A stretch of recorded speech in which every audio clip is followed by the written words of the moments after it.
Let's now begin with our top story. Saudi Arabia's Crown Prince Mohammed bin Salman says he would prefer a political solution to the tensions with Iran over military action. In an interview, Salman warned oil prices could spike unimaginably high if the world does not come together to deter Tehran. The Crown Prince said the attack on Riyadh's oil facilities was an act of war by Iran. He said if firm action wasn't taken against Iran, it will lead to further escalation. Salman also denied that he ordered the killing of journalist Jamal Khashoggi by Saudi operatives. The Crown Prince called the incident heinous. If the world does not take a strong and firm action to deter Iran, we will see further escalations that will threaten world interests. Oil supplies will be disrupted, and oil prices will jump to unimaginably high numbers that we haven't seen in our lifetimes. Now, the Yemeni Information Minister Muammar al-Iryani has accused Houthi rebels of claiming a fake victory to cover up their political dilemma. Rebels claim to have destroyed 3 military brigades of coalition forces. They've captured, they say, over 1,000 soldiers in an attack near the border with Saudi Arabia. Al-Iryani said Houthis are propagating lies and alleged that the rebels were fighting Iran's proxy war against Yemen's government and its allies. He said the rebels have sustained heavy losses in all fronts across Yemen.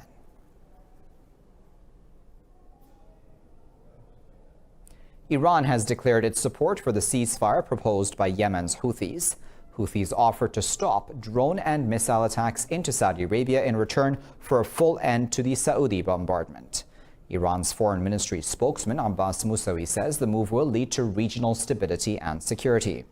Mousavi said Tehran encourages the Saudi-led coalition in Yemen to accept this offer. He said Iran also supports any move to establish a ceasefire and end the war against the Yemeni nation. Mousavi said Iran believes this proposal is important for peace and stability in the region. In other news, Indian forces have killed a child and a woman in unprovoked firing in Nikyal and Rakhchikri sectors along the line of control. The Pakistani army said 3 others, including 2 women, were wounded in the firing. The army says it effectively responded to the Indian aggression. Over 20 protests have been held in Indian-occupied Kashmir against New Delhi's illegal annexation of the valley since Friday. Protesters say Pakistan's Prime Minister Imran Khan's UNGA speech boosted Kashmiri spirit to oppose Indian oppression. Officials say protests have picked up over the last 3 days. Because of the increasing demonstrations, Indian troops have further intensified restrictions in the valley. Meanwhile, hundreds of British protesters took to the streets of Manchester, condemning India's inhumane lockdown of occupied Kashmir. The Freedom March began at All Saints Park and ended at the Manchester Arena, with people raising anti-Modi slogans. New Delhi's curfew and communications blackout in Indian-occupied Kashmir has now entered its 57th consecutive day.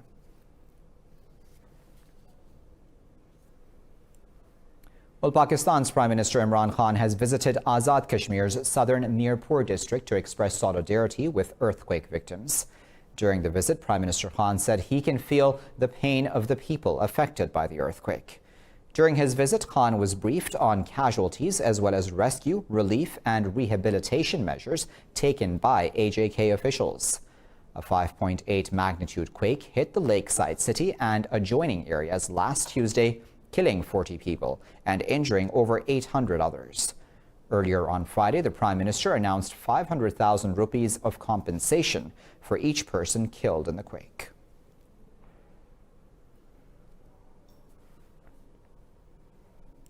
Pakistan has decided to formally invite former Indian Prime Minister Manmohan Singh for the inauguration of the Kartarpur corridor. The corridor is being built in the Narwal district of Punjab province to facilitate visa-free movement of Indian Sikh pilgrims. Foreign Minister Shah Mahmood Qureshi says the opening of the Kartarpur corridor holds great importance for Pakistan. He says Manmohan Singh will be a guest at the opening ceremony on the 9th of November, and a formal invitation will also be sent to him. Turkey has started building anti-submarine warships for Pakistan. President Recep Tayyip Erdogan attended the project's inauguration ceremony in Istanbul. The Pakistan Navy's Chief Admiral Zafar Mahmood Abbasi also attended the ceremony. Erdogan and Zafar cut the metal plate of the first of the 4 anti-submarine warships. Speaking at the ceremony, Erdogan said there is great potential for defense cooperation in Pakistan-Turkey relations. Admiral Abbasi, in his speech, described the project as another proof of the brotherhood between Ankara and Islamabad. In July 2018, Pakistan's Navy had signed a contract for the acquisition of 4 Milgem-class ships from Turkey. Well, Syrian Foreign Minister Walid al-Muallim says his country supports Iran's Hormuz peace plan presented at the UN General Assembly. In an interview, Muallim said the plan is the best way forward and called for joint efforts to safeguard navigation in the Strait of Hormuz. Iran's President Hassan Rouhani has proposed a coalition of regional countries maintain security in the Persian Gulf. The plan is a response to a U.S.-proposed maritime coalition to protect shipping in the Gulf, after a few attacks on foreign oil vessels in the key shipping route.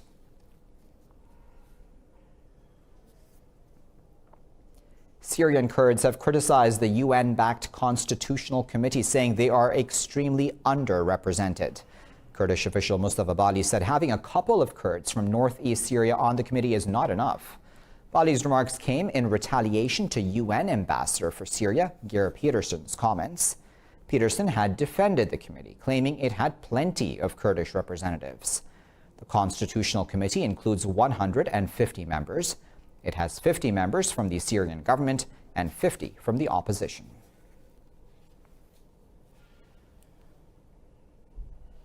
Well, at the UN General Assembly, a ministerial meeting of world leaders has called for an unconditional ceasefire in Libya. In a joint statement, the countries also called for a pullout of heavy weapons from the front lines and an end to the use of air power by all parties. The joint statement was devised by representatives from Europe, the UAE, Russia, the US, the UK, Turkey, and China. The African Union and Arab League also endorsed the meeting's demands. The statement called on member states not to intervene in the conflict in Libya or take measures that fuel the crisis. It asked all countries to abide by the Security Council's arms embargo on the country. The communique also called for a UN-backed inter-Libyan conference with all regional and international stakeholders. Britain's Finance Minister Sajid Javid says the United Kingdom can leave the European Union on the 31st of October without a deal. He says Britain will exit the bloc despite a law which demands that the Prime Minister ask for a delay if there is no agreement. Finance Minister Sajid Javid says the government wants to strike an agreement with the European Union. He added that the government is working hard to get a deal by the 31st of October. Very clear as a government, and that is we have to get Brexit done and leave on October the 31st. No more dither and delay. Your people are just fed up with the vote, the biggest exercise, democratic exercise in our country over 3 years ago. In news coming out of Austria, Conservative leader Sebastian Kurz's People's Party has won the snap parliamentary election. Leading with 37% of the vote, Kurz still needs a coalition partner to form a government. This report has more.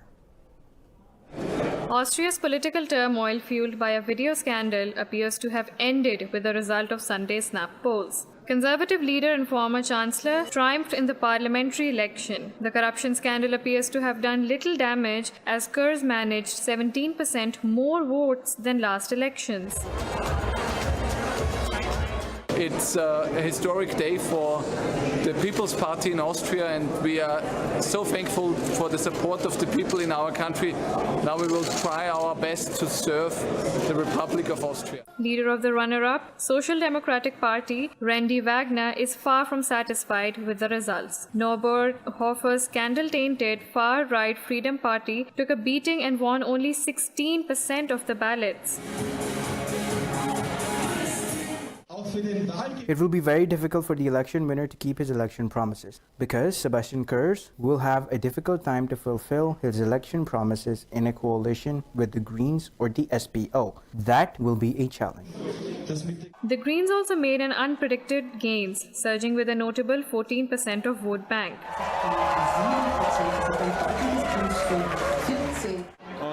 The result is magnificent. It's the biggest comeback ever in the history of Austrian politics of recent decades and the best results the Greens have ever achieved in Austria. Lacking a majority, former Chancellor Kurz will need to cobble up a coalition in the coming days. Now, Greece says it will keep moving asylum seekers from overcrowded camps on its islands to the mainland. The decision was announced after a woman died during clashes at a refugee camp on the island of Lesbos. Clashes began at the Moria refugee camp after a fire inside a shipping container killed 17 people. Deputy Citizen Protection Minister Lefteris Economou says 250 people would be transferred from Moria to the mainland today. The government aims to move at least 3,000 people from its islands to the mainland by the end of October. Elsewhere, Japan says it is actively engaged in discussions with Russia on the denuclearization of the Korean peninsula. In a press conference, Japanese Chief Cabinet Secretary Yoshihide Suga said disarmament is crucial to the region's stability. But he said he cannot share details of the negotiations. He added that the peninsula's denuclearization is a common goal for Tokyo and Moscow. Well, Hong Kong's metro stations and roads have reopened today after a chaotic weekend. Heavy contingents of police have been deployed after a night of violent protests.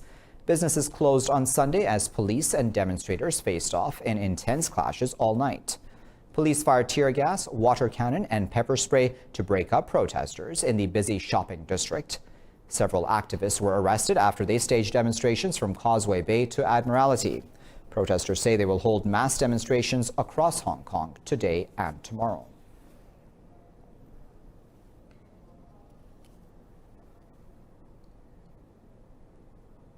"19 people have been killed in a factory fire in China's eastern Zhejiang province. Officials said 3 others were injured in the blaze in Ning'an County. They said 8 people were also rescued from the fire. Well, torrential rains and flash floods have killed 127 people in India's northern Uttar Pradesh and eastern Bihar states. Officials say UP has been hit the hardest with 93 deaths, while 34 people have died in Bihar. They say the river Ganges was flowing above the danger level in Uttar Pradesh's Ghazipur and Balia districts. The Uttar Pradesh Relief Commissioner said a flood warning has been issued in 28 districts. Meanwhile, authorities said the Patna, Bhagalpur, and Kaimur districts in Bihar are the worst affected. The Disaster Management Authority said 15 of Bihar's districts have been put on alert after more rains have been predicted. Well, Turkey says it has killed 5 terrorists in the southeastern Sirte province. The Interior Ministry says its forces carried out a counter-terrorism operation in the Pervari district. The statement added that the operation is underway to root out more terrorists. It said Turkey will continue to destroy the weapons cache extremist shelters. Much more news after this break. Please stay tuned.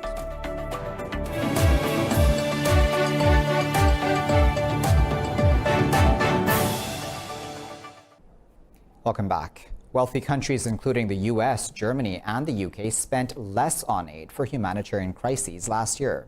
The 2019 Global Humanitarian Assistance Report says the reduction occurred despite unprecedented need. The report said the US, which is the world's biggest donor of humanitarian aid, cut its spending by 6%. Germany and Britain both spent 11% less than in 2017. Now, that was despite a record $28.3 billion requested by the United Nations. The report found overall government aid rose slightly as the UAE and Saudi Arabia boosted their spending. Much of this was for rebuilding war-hit Yemen. The report said multi-year funding, which helps aid workers on the ground manage the ongoing impact of crises, also grew.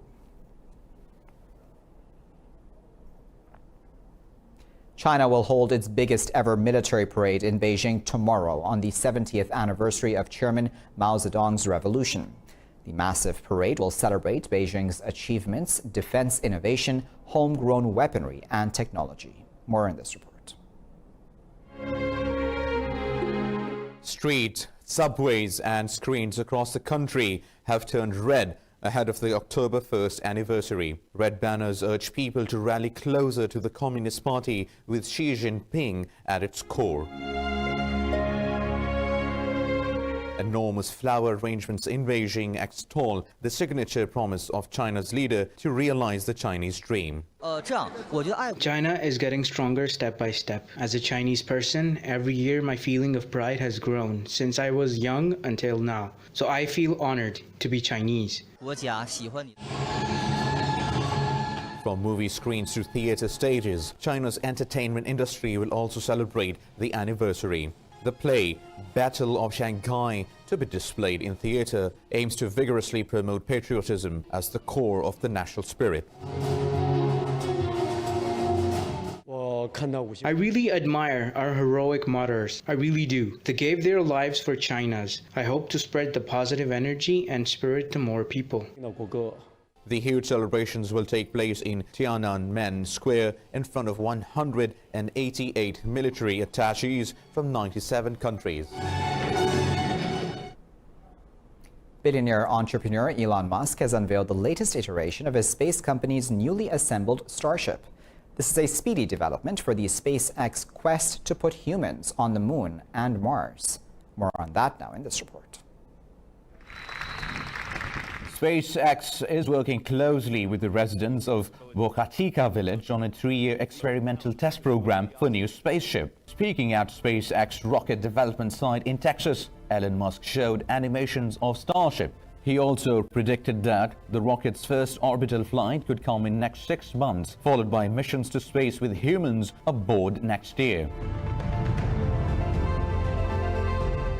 The critical breakthrough that's needed for us to become a spacefaring civilization is to make space travel like air travel. This 387 feet tall colossal interplanetary rocket system is the latest addition to SpaceX lineup of reusable launch vehicles. This thing is going to take off, fly to 65,000 feet, about 20 kilometers, and come back and land in about 1 to 2 months. So that giant thing is really going to be pretty epic to see that thing take off and come back. Musk's mission to the moon aligns with NASA's goal of sending humans there by 2024 under its Artemis program.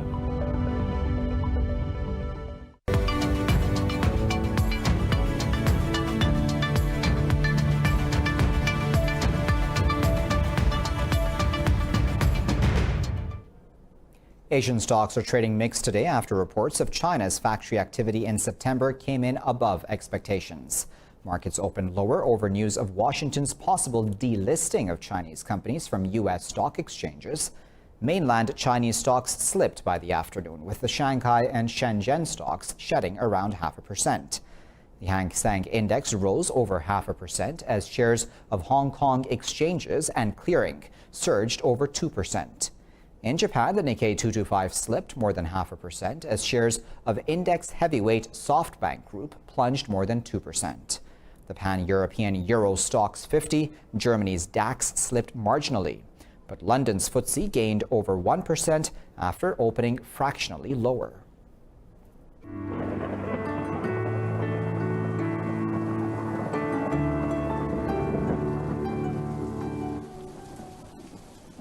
Time now to find out what the weather is like around the world.